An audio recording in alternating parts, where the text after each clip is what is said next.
Right here in Boston was this movie set at the Common, and I visited the set of Spenser for Hire, an ABC television film based on the book Promised Land by our own Massachusetts author Robert Parker. And let me tell you, it was plenty exciting. Lots of action, lots of excitement, and actor Robert Urich of Vegas fame stars as Spenser, the private eye hero of Parker's popular series of detective novels. And we watched him and the rest of the cast and crew doing take after freezing take. Incidentally, it's hard work and tedious, and when they all had a break for lunch, I had a chance to talk with Robert Urich about many, many things, including the fact that Spenser for Hire might very well become a television series. Now, this brings up an interesting question. He'd have to move his family to New England if it was successful, so I asked him, how would you feel about bringing everybody and living right here in New England? Yeah, well, I see I'm from Ohio. That's not exactly in New England or the East, but it's still not California. And we were shooting in Lynn, Mass the other day, and it's you know, it's not the greatest neighborhood, and these people around and were asking for autographs, and these guys I were working with, they thought, boy, yeah, look, he's in this tough place, he probably doesn't fit here. And I said, this is the kind of town I came from, and I feel like I'm home in a strange kind of way. And this character I'm playing is a blue-collar guy, just like my father was a blue-collar guy. I got lucky enough to get out of that steel town and went off to college, but my roots are in these kind of little communities, you know, with people who went to work every day, to the factory, and you know, went to church on Sunday, and this Spenser character, it's a throwback to some old days and old values. He kind of, he misses the old America and the old music, you know. You identify with that? I do. I don't know, I missed the rock and roll era totally. I've never liked that music. It's right up there with mental illness in my way of thinking, and I don't listen to it, I don't like it, and I think it's evil almost. And I guess it's because my mom and dad used to sit around campfires and with their brothers and sisters and sing Ramona and Sweet Adeline and Carolina Moon, and those are the songs. When I find myself humming a song, it ain't baka baka baka baka, you know, it's some romantic. Ramona, I hear the mission bells. Yeah, up above, yeah, Ramona. So, and I think that's what Spenser is. He longs for the time when you used to have to drive up the coast to get to the Cape. Robert, you and I were talking a little bit before we began that the greatest break now of your career is this Turk 182 film that's just about to come out. Talk to me a little bit about that. Well, Turk 182 is a picture that opens next month that I did this summer in New York with Tim Hutton and Robert Culp and Kim Cattrall, Darren McGavin. It was the kind of part that if you did it properly and the movie makes money, you might get nominated for an award. As it turns out, they've cut a couple of key scenes that I was in, but there's still plenty enough in there to maybe have somebody pay attention. But it was tough getting it. I mean, I was back and forth 2 or 3 times in New York and tested and read, and it was a real agonizing. You really wanted it, didn't you? I wanted it real bad. Why? Why do you consider it the biggest break when all of us know you primarily because of Vegas? Well, I guess because it's a feature, very expensive feature, and it was a very dramatic role. It's about a guy playing a Brooklyn fireman who gets injured in the line of duty, and he's got a little drinking problem. He tries to kill himself, and is in need of actually a good psychologist. And he has major problems, and his brother takes on City Hall on his behalf.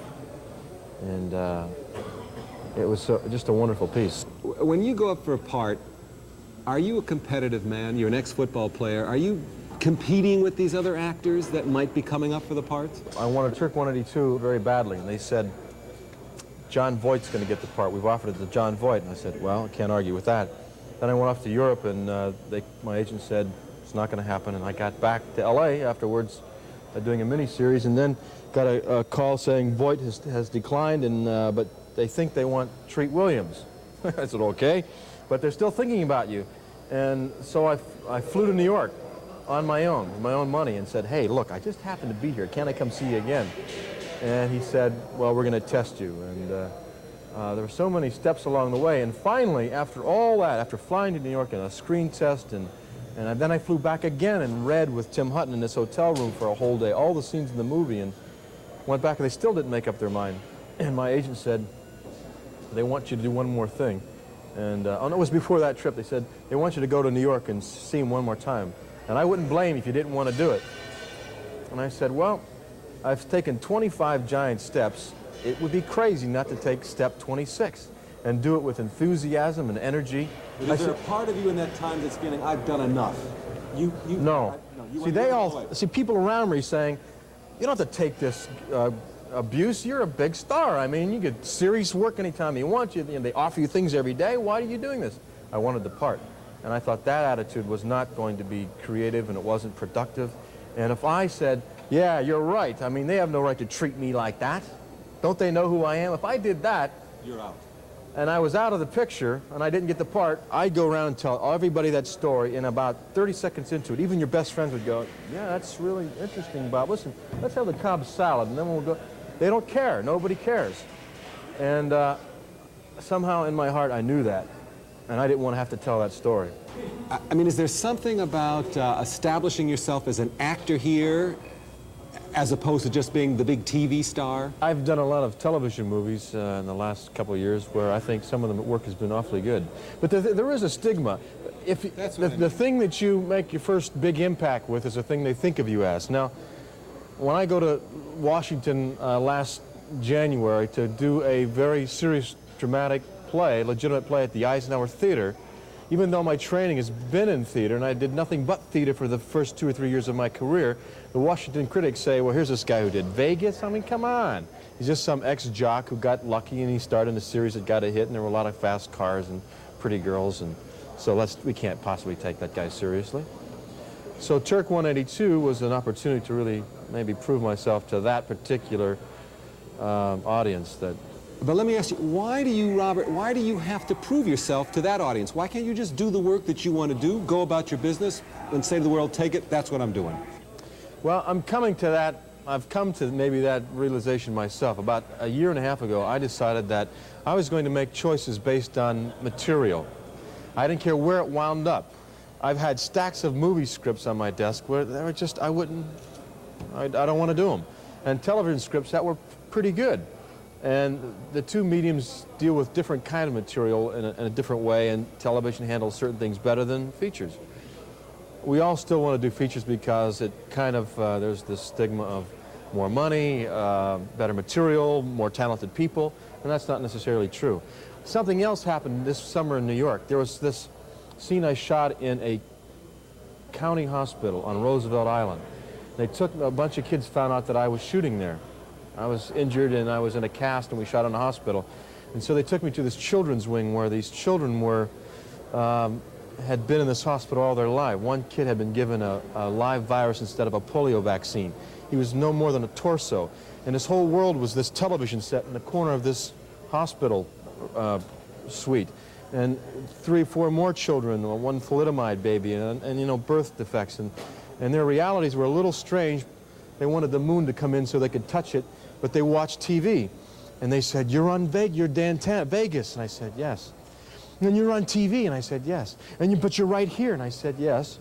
As a matter of fact, and their TVs were in front of them, and I looked at my watch because it was evening. I said, as a matter of fact, I'm on TV right now. And they said, what? I said, we turned it on, and there I am on the phone, talking on the phone in the red T-Bird. And they look at the TV, and they look at me, and they look back at the TV. And these kids are in tears. I mean, they can't quite put it all together. And as I left, one kid kind of made a funny gesture with his face and his mouth, and I was later telling a nurse, and she says, that's what he wants. He needs a lot of affection. That's what he wants when he wants somebody to kiss him and touch him. But I didn't know that. And I walked out and I thought, features, who cares about features? I want to get back to Hollywood and get another TV series on the air, you know? Because you don't know how many people you touch through television. It's the most powerful medium.